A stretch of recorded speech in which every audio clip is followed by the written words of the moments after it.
Hey, welcome to my video. Today I wanted to talk to you about Moldavite. Um, I wanted to talk specifically about the occult and alchemical significance and history of Moldavite. But first, let's talk about a little bit about what Moldavite is. So, Moldavite is a silica-based tektite. Okay, it's a natural glass that's formed by earth debris that's ejected during meteor impacts. Usually these tektites are black, brown, gray, but Moldavite is a very special tektite, and it's green.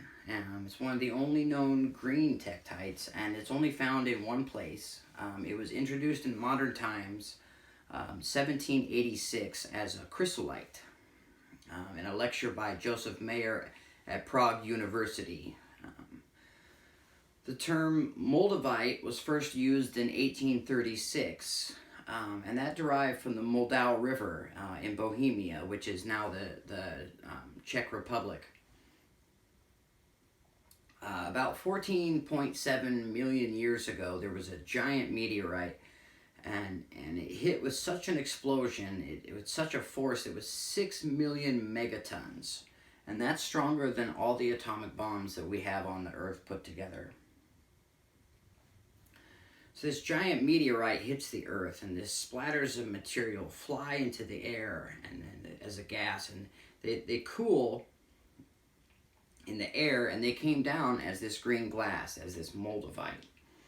And the area in the Czech Republic where this happened, it's only about 60 kilometers, so it's smaller than most cities.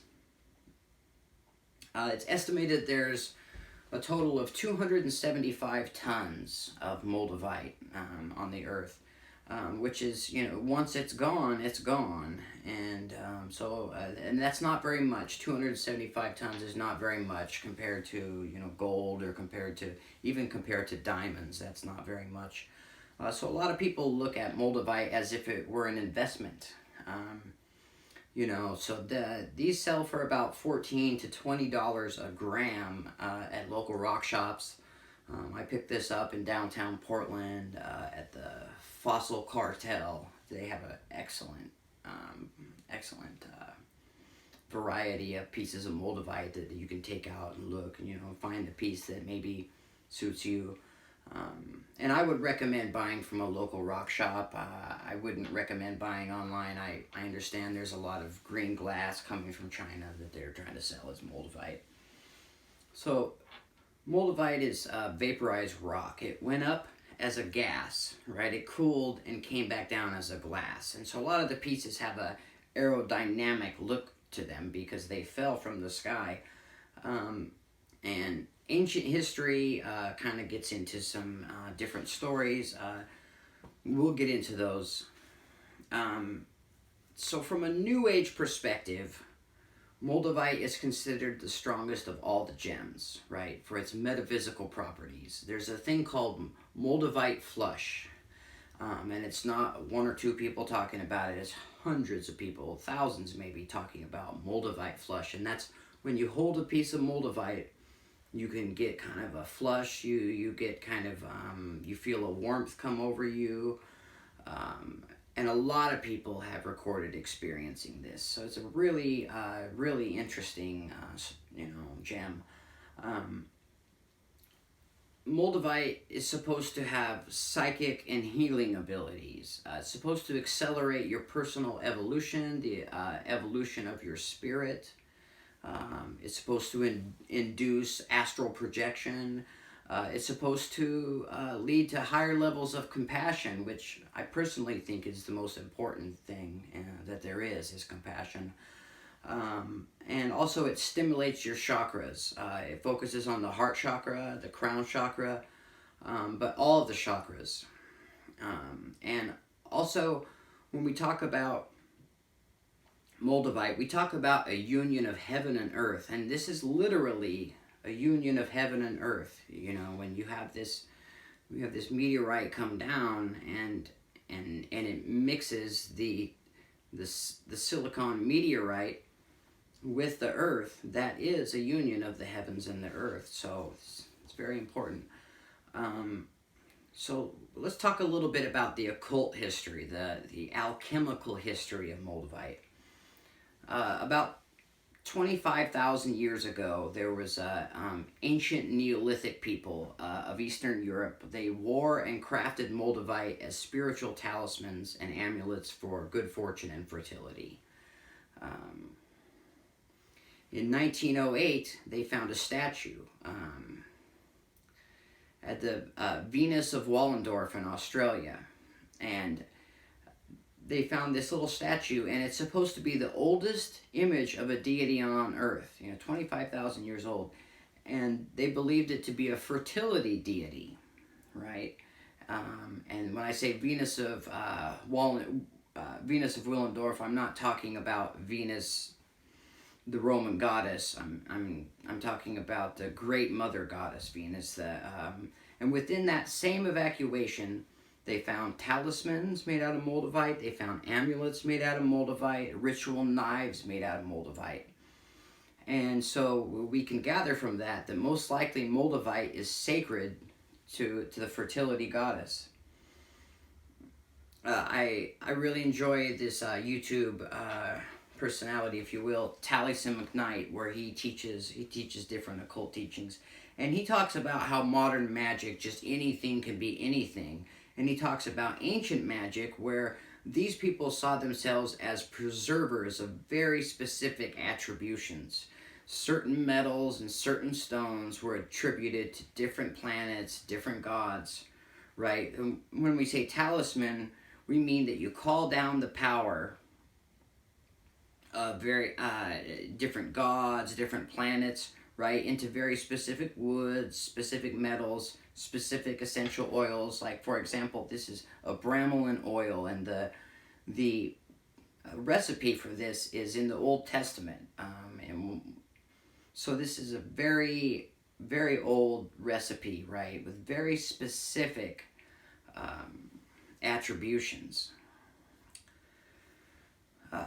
So let's talk about the Emerald Tablet. The Emerald Tablet is a condensed Hermetic alchemical text from, we think, the 5th or 6th century. It was written by Hermes Trismegistus.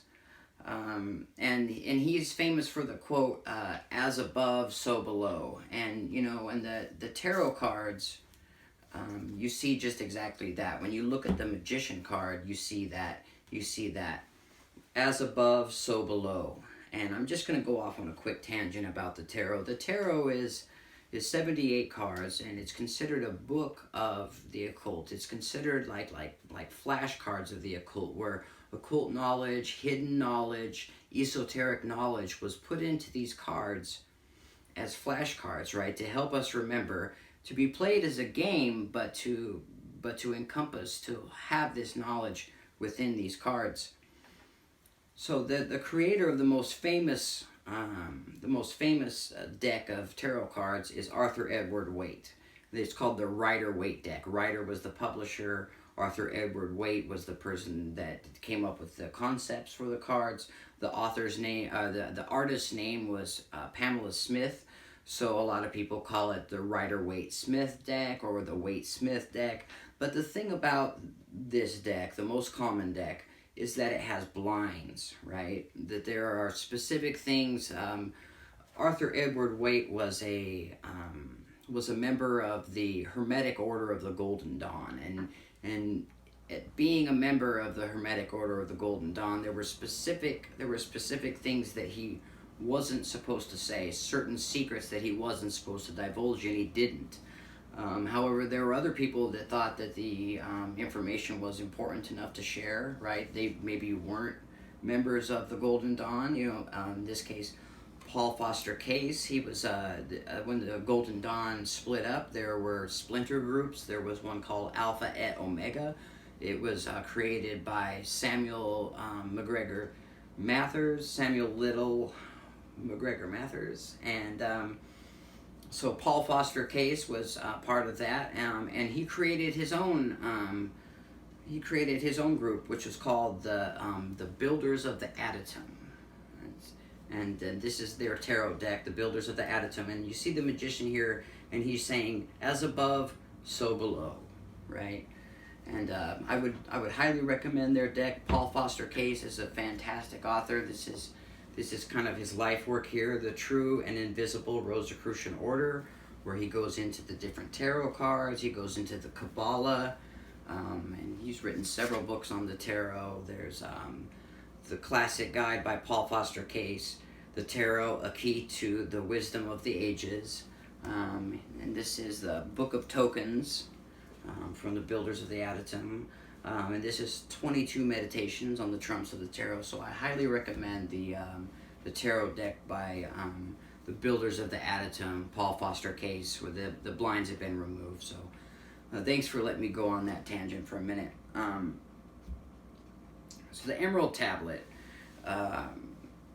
talks about the prima materia, the prime material used in creating the Philosopher's Stone, right? This emerald tablet supposedly fell from heaven, and in ancient times, when we say emerald, we mean green stone. Okay, so there is a belief that that the emerald tablet was carved out of Moldavite, not emeralds. That's very interesting. And for the emerald tablet to be carved maybe on the Philosopher's Stone itself is, pretty big deal. Isaac Newton's translation of the Emerald Tablet, there's a quote, it says, its force or power is entire if it be converted into earth. And so that's describing Moldavite. Its force or power is entire if it be converted into earth. And describes Moldavite. Moldavite is created through the power and the energy of a meteor impact. And that's creating a new substance out of pure force. And that's what alchemy is, creating new substances. Also in the story of the Holy Grail, it's an Arthurian legend. This combines Christian and Celtic pagan imagery. And the word grail is thought to come from the Persian word gur, which is a pearl or a stone, and an engraved stone would be grail, right? It's a grail. A lot of people believe that the grail refers to Christ's bloodline, a symbol of the womb. Again, we get that Venus of Willendorf. The Dan Brown novels, the Da Vinci Code, the Lost Symbol, he's talking about the Arthurian Grail epic. And then we talk about the story of Parsifal, by Wolfram von Eschenbach. He says, the Holy Grail is a stone that reflects the qualities of the Philosopher's Stone. It's supposed to heal, it's supposed to revive the dead, it's supposed to be immortality, and he calls it lapis excelsis, right? And there's an ancient legend that when Lucifer, the light bringer, fell from the heaven, the archangel Michael swung his sword at Lucifer's crown, and an emerald fell out and hit the earth. Again, emerald being in ancient times a green stone. Moldavite is a green stone, fell from the heavens to the earth. Also talks about the fall of humanity and also being the key to humanity's redemption. Talks about the key to humanity's redemption being compassion. The story of Parsifal was that they had fashioned a cup or a bowl. One of the angels had fashioned this green stone into a cup or a bowl, and this was the cup that was used